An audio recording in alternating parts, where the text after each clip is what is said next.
está endureciendo las fiscalizaciones en el transporte público para aquellas personas que evaden, multas que podrían llegar hasta los 93.000 pesos. Vamos con Dani Linares, que nos va a contar todos los detalles. ¿Cómo estás, Dani?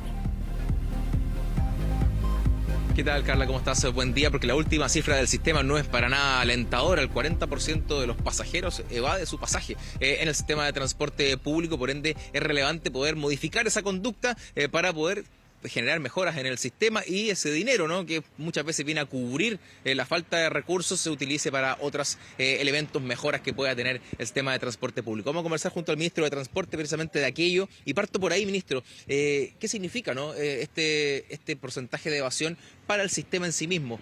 ¿Qué daño le hace? No, el daño es enorme, porque tenemos un sistema que requiere evidentemente de recursos, un sistema que cuenta con elementos que son muy positivos, ¿verdad? Y que esos elementos que son muy positivos, como por ejemplo cada vez más buses eléctricos, por ejemplo nuestra red de metro, por ejemplo los dispositivos de pago, que ya se lo quisieran muchas ciudades del mundo, requiere recursos. Y en ese sentido es importante que todos entendamos que nuestro sistema de transporte público es de todos, es para todos. Y eso exige que cada uno de nosotros contribuya con su tarifa. Cuando una persona evade, eso significa que tenemos que salir a cubrir los costos de esos viajes con recursos de todos los chilenos, recursos que tienen uso alternativo, vivienda, salud, ¿no es cierto?, educación, trenes, buses. Y por eso es que es clave que las personas paguen. Y además hay un tema que es tremendamente irritante para las personas que sí pagamos el pasaje. O sea, que cuando uno está en el bus y ve a la gente pagar, evidentemente que eso genera una tremenda molestia. Y por lo tanto estamos trabajando en este plan antifiscalización, antievasión, que lo que busca es fortalecer nuestra capacidad de pago, fortalecer que haya más personas que están pagando su pasaje al ingresar a los buses, que es donde se focaliza la evasión y que tiene distintas dimensiones. Ministro, ¿usted ve quizás en este porcentaje alguna conducta instalada de algunos pasajeros que ya de un tiempo a esta parte derechamente dejaron de pagar ya decididamente? Por supuesto, y por eso es que nuestro plan tiene distintas dimensiones. Acá tenemos distintos tipos de evasores. El evasor que sale de la casa determinado a no pagar, probablemente sale en la casa quizás sin su tarjeta, así de convencido de que no va a pagar. Y hay otros que evaden, que se llama como más circunstancial. Si es que las condiciones se prestan para evadir, va a evadir. Si las condiciones no va a pagar. Y hay otros que evaden porque tal vez las condiciones del sistema le hacen difícil pagar. Eso también lo tenemos presente. Y por eso es que el plan contempla distintas acciones. De alguna manera hay mucha más fiscalización. Estamos doblando la tasa de fiscalización que hicimos el año pasado. Estamos aumentando también las exigencias o los incentivos también para las empresas para que nos contribuyan a, por ejemplo, mantener la puerta trasera cerrada cuando ya la gente deja de bajar del bus.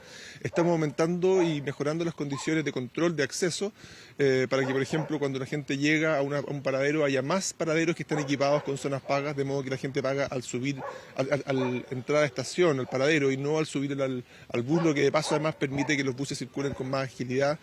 Vamos a aumentar también las penas para las personas que agreden a un fiscalizador, porque la fiscalización es una labor extraordinariamente sensible y difícil y que la tenemos que hacer con el apoyo de Carabineros. Estamos también aumentando las sanciones para las personas que agreden a un conductor.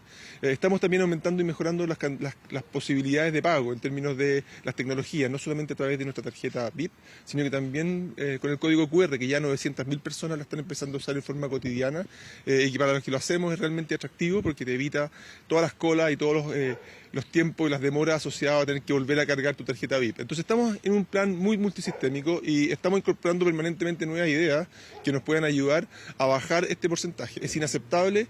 Tenemos que transmitirle a los santiaguinos que tenemos que todos financiar nuestro transporte público. Ministro, ¿qué pasa con la mala utilización de beneficios del transporte? Hablo de la TNE, la tarjeta de adulto mayor, que uno ve que se utiliza por personas que no cuentan con los requisitos para tenerla, pero sí se transportan hoy día en el sistema utilizándola.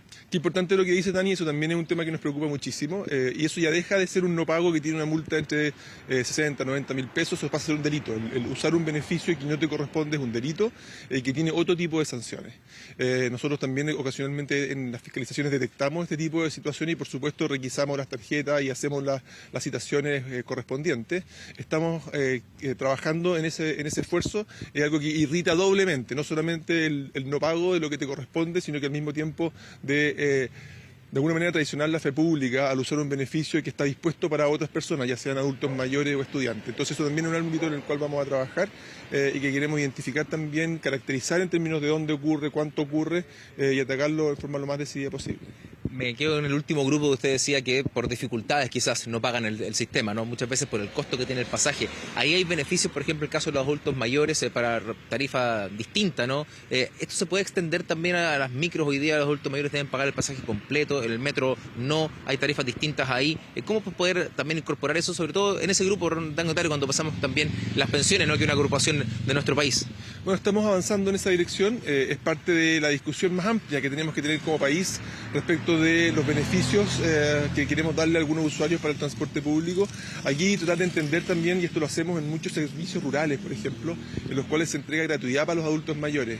Y quiero que la gente entienda acá de por qué entregamos esa gratuidad. Cuando uno vive en espacios rurales, por ejemplo, a veces para un adulto mayor el no poder pagar el pasaje significa permanecer aislado en una zona, ¿no es cierto?, en la cual no tiene acceso a todos los servicios que brinda la sociedad, los mismos servicios que brinda el Estado. Entonces, poder ofrecer gratuidad en sectores rurales para adultos mayores es algo que a nosotros nos parece como política extraordinariamente atractivo y que quisiéramos avanzar.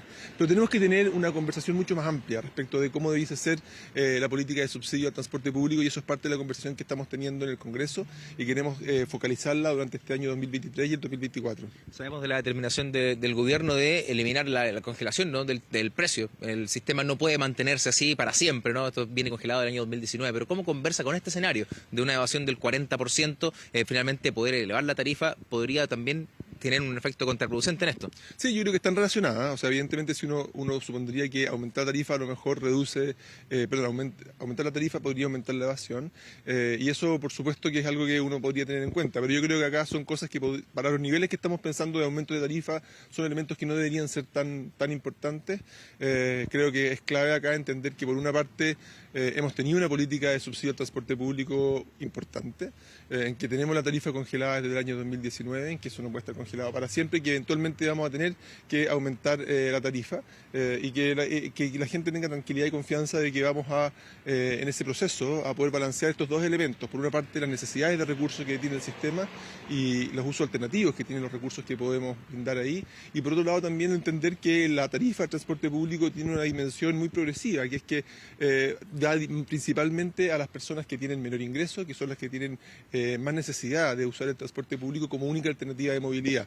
Además, entendiendo que estamos en un contexto todavía económico complicado para muchas familias, y por lo tanto, mientras las condiciones económicas están complicadas, es razonable pensar que este es un subsidio que tiene un impacto positivo para esa familia. Entonces tenemos que balancear estas dos fuerzas y en base a eso poder anunciar oportunamente cuándo vamos a comenzar ese descongelamiento. Después de marzo, ministro, entendiendo que es un mes difícil para las familias. Es algo de lo cual no me quiero comprometer, es algo que estamos en permanente conversación. Lo vamos a anunciar oportunamente. Mientras no digamos nada, la tarifa permanece congelada. Ministro, muchas gracias por acompañarnos esta mañana y con los datos respecto a lo que ocurre con la evasión, que lamentablemente tiene un porcentaje muy alto. Hay un registro de evasores, eso sí, también, para quienes incurren en esta falta pueden quedar en aquel registro con dificultades también para salir de él, por ejemplo, la no emisión de la licencia de conducir. Sí, qué bueno que se le ponga más mano dura, que se fiscalice más, porque da mucha rabia para aquel que paga ver que al lado pasa de manera bien sistemática a veces alguien que no paga y que básicamente burla el sistema perjudicando a todos. Gracias, Dani, gracias al ministro también, que tengan ambos un muy buen día. Nos vemos.